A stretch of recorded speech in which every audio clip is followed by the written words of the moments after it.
Assalamualaikum warahmatullahi wabarakatuh. Mitra muslim yang dirahmati Allah Subhanahu wa taala.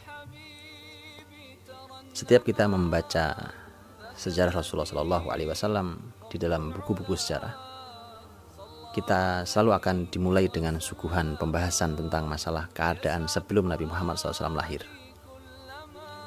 Yang keadaan ini kemudian nanti dikenal dengan sebutan jahiliyah.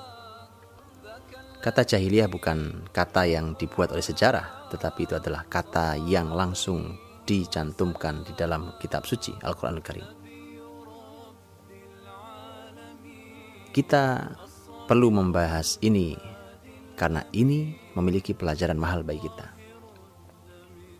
Pelajaran pertama adalah bahwa agar kita tahu ketika sejarah adalah sesuatu yang berulang sunatullahnya, maka kemudian zaman manapun yang kosong kenabian dan wahyu, maka dia akan bergerak menuju lembah kejahiliahan.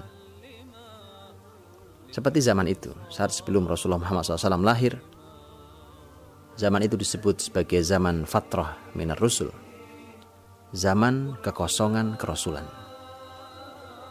Sehingga kemudian orang lupa, orang tidak tahu lagi kemana arah kehidupannya. Yang ada kemudian mereka melakukan apa saja yang mereka kira benar, padahal semakin hari semakin jauh dari Allah Subhanahu wa taala. Maka zaman itu adalah zaman yang jauh dari wahyu dan jauh dari Rasul, kemudian menjadi zaman jahiliyah. Kita pun hari ini sama. Ketika kita jauh dari wahyu dan kita jauh dari Rasul, karena Rasul sudah tidak ada lagi, tapi wahyu masih ada. Dalam arti Al-Quran masih bersama kita, karena Al-Quran akan abadi hingga Allah Subhanahu wa ta'ala menutup peradaban seluruh yang ada hari ini dengan kiamat. Untuk itulah kita akan tahu bahwa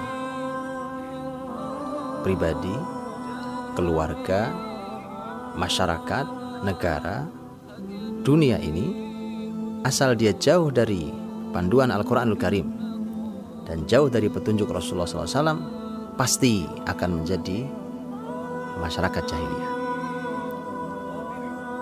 Kemudian pelajaran yang juga sangat penting, bahkan lebih penting dari itu adalah setelah kita memandangi ini sebagai cermin, maka kita akan belajar dan sekaligus menjawab pertanyaan kita, bagaimana cara menerangi kembali setelah kegelapan jahiliyah itu menyelimuti.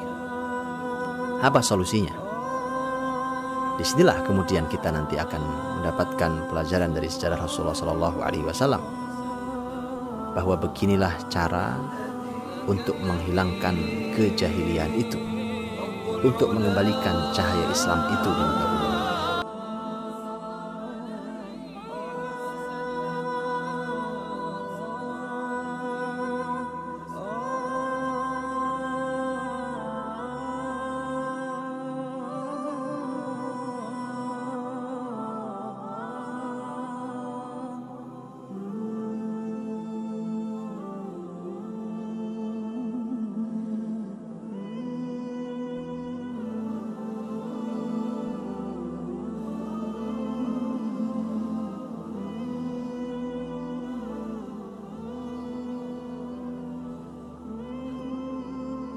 Banyak para ulama telah menulis dalam satu buku tersendiri tentang pembahasan jahiliyah itu. Tetapi saya ingin membahas dari apa yang disampaikan oleh Al-Quranul Karim untuk memudahkan pembahasan kita. Al-Quranul Karim menyebut kata al-jahiliyah sebanyak 4 kali. Dan ternyata begitu kita baca keempat-empatnya, kita akan menjumpai bahwa ini mewakili 4 segmen kehidupan jahiliyah, 4 bidang kehidupan jahiliyah. Dan ternyata ini yang paling besar. Yang pertama adalah di dalam surat Ali Imran ayat 154. Dalam ayat yang cukup panjang itu, Allah Subhanahu wa ta'ala menyampaikan yadhunnuna billahi ghairal haqqi dhannal jahiliyah. Mereka berprasangka kepada Allah dengan tidak benar prasangka jahiliyah. Ini artinya poin yang pertama adalah jahiliyah dari sisi keyakinan, dari sisi akidah dan keimanan. Di masa dahulu banyak contohnya. Umpamanya dalam pembahasan kemusyrikan. Dan mari perhatikan, jahiliyah Arab sebelum Nabi SAW sama persis dengan jahiliyah Indonesia, yang kita katakan hari ini menyebutnya sebagai kehidupan modern, tetapi asal jauh dari Allah dan Rasulnya, pasti akan punya konsep jahiliyah yang sama. Tentang masalah kemusyrikan, Rasulullah SAW pernah menyampaikan tentang masalah kemusyrikan. Kata Nabi diantaranya adalah Nabi mengatakan la safar, tidak ada keyakinan tentang sialnya bulan Safar. Ternyata sampai hari ini masih ada dan tidak sedikit yang meyakini bahwa bulan Safar adalah bulan yang tidak baik, sehingga banyak yang menghindari untuk mengadakan acara-acara besar di bulan tersebut. Ini keyakinan kemusyrikan jahiliyah yang telah dihapuskan oleh Islam. Dari sekian banyak contoh yang lainnya. Perdukunan umpamanya. Perdukunan adalah merupakan salah satu bukti bahwa masyarakat itu adalah masyarakat jahiliyah. Kalau perdukunan adalah perdukunan yang marak di mana-mana. Masyarakat menjadikan dukun sebagai sumber dari segala ilmu mereka dan tempat mereka bertanya dan berkonsultasi. Setiap ada masalah mereka datang ke mereka, maka ini adalah membuktikan bahwa mereka sedang berada di dalam kejahiliyahan akidah. Yang kedua, al-jahiliyah dalam Al-Quran. Dalam surat Al-Ma'idah ayat yang ke-50, Allah Subhanahu wa ta'ala berfirman, afa hukmal jahiliyati yabghun wa man ahsanu minallahi hukman liqaumi yuqinun. Apakah hukum jahiliyah yang mereka sedang cari? Dan siapakah yang lebih baik dibandingkan Allah hukumnya bagi orang-orang yang yakin? Nah, yang kedua ini berarti tentang hukum. Hukum yang jahiliyah, peraturan, perundangan yang jahiliyah, semakin jauh dari Allah dan Rasulnya. Mungkin kita menduga kita sedang membuat sebuah hukum yang sangat bijak, sebuah hukum yang terlihat begitu bagusnya. Tapi yakinlah, ketika jauh dari Allah dan Rasulnya, maka kita akan kecewa dengan dugaan kita, karena ternyata itu adalah hukum jahiliyah. Di kalangan masyarakat Arab dahulu umpamanya, mereka memiliki aturan kabilah dan hukum-hukum mereka buat sendiri. Umpamanya dalam masalah hukum pernikahan contohnya. Di dalam masalah hukum pernikahan, Aisyah radhiyallahu anha menyampaikan bahwa dahulu orang-orang Arab mengenal beberapa jenis pernikahan yang menurut mereka semuanya legal. Padahal dalam ukuran syariat Islam hari ini yang legal cuma satu saja, yaitu proses pernikahan yang kita kenal hari ini. Sisanya adalah perzinahan. Aisyah menyebutkan, umpamanya ada jenis pernikahan namanya nikah al-adha atau nikah ibtigha al-ibn, nikah untuk mencari anak. Umpamanya ada seseorang yang sudah menikah sekian lama, kemudian istrinya tidak kunjung hamil, maka kemudian dia mengizinkan untuk istrinya ditiduri oleh temannya, kemudian begitu hamil dia pulang, dan kemudian nanti diaku menjadi anaknya. Ini disebut pernikahan legal di zaman mereka.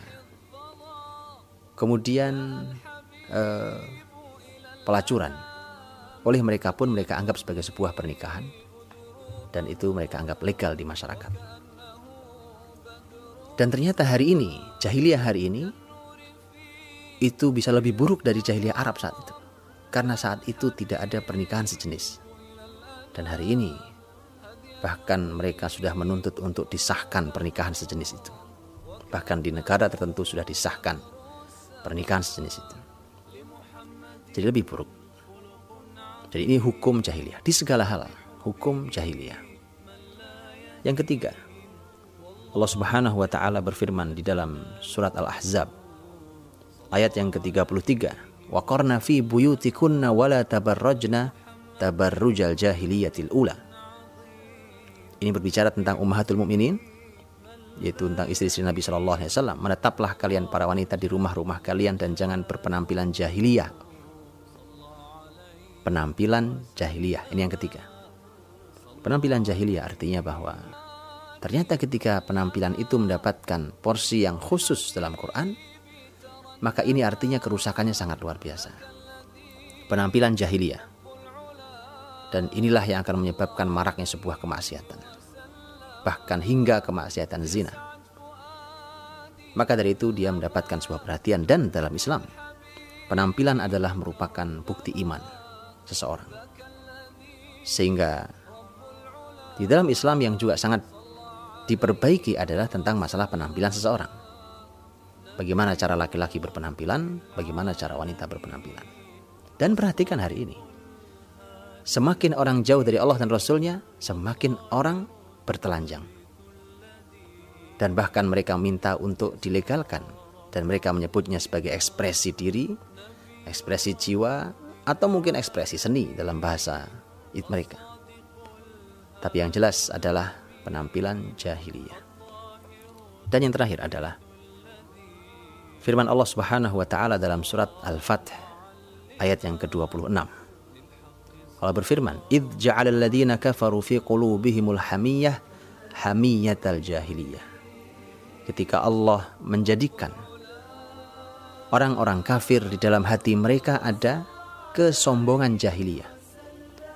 Kata hamiyah jahiliyah, hamiyah itu adalah orang mempertahankan dirinya dengan kesombongan dan dengan fanatisme. Dengan fanatisme terhadap kelompoknya, sukunya, golongannya, negaranya, dan bukan syariat Allah ukurannya. Di masyarakat Arab saat itu, di masyarakat jahiliyah, mereka bisa menumpahkan darah hanya karena kalah di dalam perlombaan berkuda. Salah satu pihak yang kalah kemudian nanti akan marah dan bisa jadi diejek oleh yang menang dengan kalimat-kalimat syair. Kemudian ujungnya adalah pertumpahan darah terjadi di antara mereka. Bukankah itu yang terjadi hari ini? Fanatisme pada kelompoknya, pada golongannya. Orang bisa pertumpahan darah, nyawa bisa melayang hanya karena sebuah game. Atau yang lebih besar dari itu, bagaimana seseorang tidak bisa menerima apa yang disampaikan oleh orang lain karena hatinya telah tertutup oleh fanatisme kelompoknya. Dan ini adalah hamiyatul jahiliyah, yaitu kesombongan fanatisme jahiliyah. Inilah yang melatar belakangi keadaan zaman saat itu. Maka zaman saat itu memerlukan kehadiran seorang Rasul yang memperbaiki keadaan mereka, menghapuskan kejahiliahan, menghadirkan cahaya bagi mereka, dan menyelamatkan manusia untuk ditarik kembali dari jurang kejahiliahan untuk dihantarkan menuju puncak keemasan manusia dan kemuliaan mereka. Kita akan tahu sepanjang jalan sejarah Rasulullah SAW tentang bagaimana kejahiliahan itu dihapuskan dari muka bumi.